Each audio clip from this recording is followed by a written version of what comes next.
Reformar a administração a partir de uma visão predominantemente fiscal significa, de maneira oblíqua, predominantemente fiscal, e, portanto, voltada a essa ideia de menos servidores, menos gente, etc., etc., isto significa, de maneira oblíqua, reformar o Estado.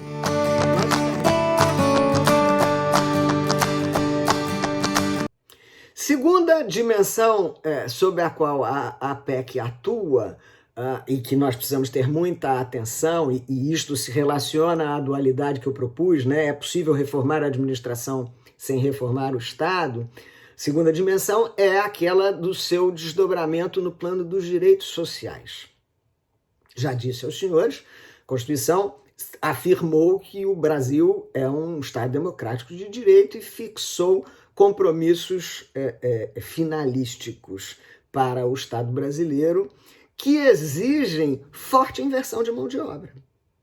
Então, quando a Constituição vai lá e assegura a todos, sob o signo de universalidade, o acesso à saúde, ora, o acesso à saúde não se pode assegurar sem inversão de mão de obra. Em que pese a telemedicina, que agora se disseminou, do outro lado há um profissional de saúde.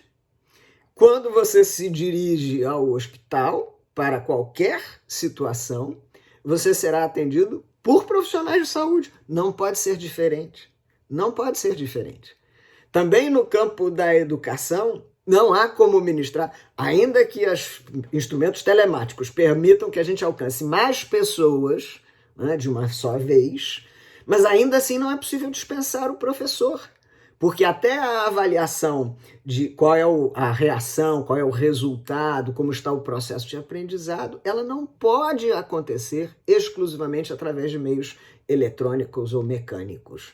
Então vejam que os compromissos... Bom, e aí haverá muitos outros. Quando a gente pensa o compromisso constitucional para com a preservação do meio ambiente, né? Não é possível. Claro que a sociedade tem um papel relevantíssimo coadjuvando o Estado na observação das questões ambientais. Mas em algum momento a inversão de mão de obra será necessária, o fiscal precisará ir ao local, o engenheiro florestal precisará verificar alguma coisa, o biólogo terá que desenvolver algum tipo de atividade. Então vejam que esta dimensão de direitos sociais, esse compromisso que a Constituição assumiu com os direitos sociais, traz como consequência inevitável inversão de mão de obra. Não há como ser diferente. Não há como ser diferente, né?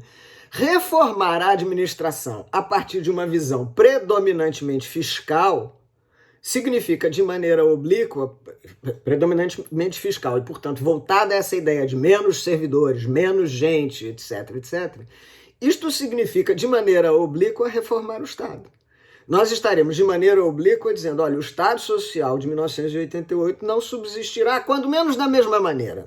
Quando menos da mesma maneira, né? Nós vamos ter que pensar em outro alcance para esses direitos sociais, né?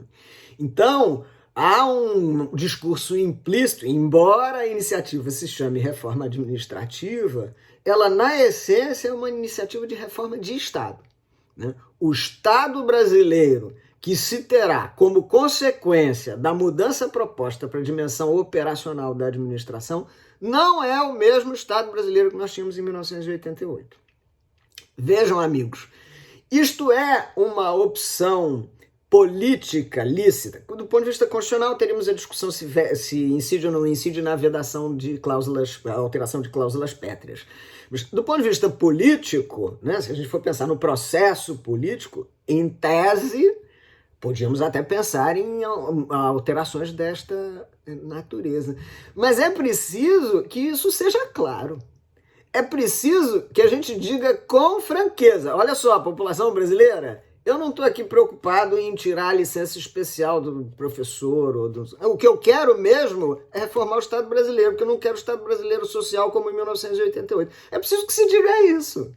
E aí a população brasileira formulará seu ponto de vista, né? Mas isto não vem. Isto não vem.